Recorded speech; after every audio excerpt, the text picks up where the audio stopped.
It's been a really exciting project to be involved with because it's so important to preserve the history of the Centre for Women's Studies, which has been here for 30 years. At James Cook University there was a real focus on looking at the North Queensland experience and on involving women from the community, women from women's agencies, women's services as part of the project. So having a special collections that gives us the opportunity to preserve the history and also a storyline that has interviews with past coordinators, with students, with community members who can just tell it as it happened, I think is a really interesting way to preserve the whole project.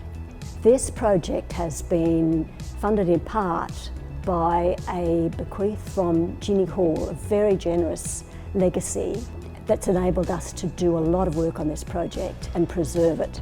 Ginny was both a senior lecturer at James Cook University and one of the early directors of the Centre of Women's Studies, so it's very fitting. Ginny's contribution has also made it possible for us to retain and preserve those important books that were part of the Centre for Women's Studies, feminist foundational texts, and they've been able to relocate it as a collection to the Townsville Women's Centre.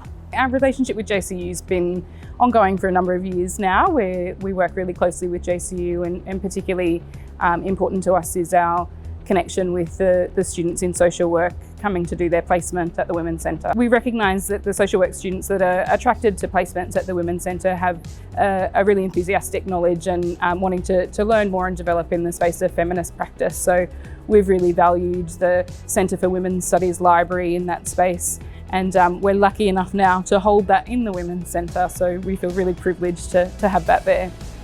I'm about a week out of submitting my PhD on an area of work that's been with women who've resettled here as former refugees from different countries of Africa.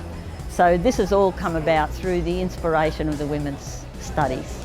Young women growing up who don't know about that history, and their perception of feminism is somewhat diluted and whitewashed, I think, yes. Now having the archive, as the young ones do, they just click on something and get all this knowledge, and there's no excuse for them now. They can learn and put it to use. Yeah. Beautiful. Okay. And do you mind if I take a photo of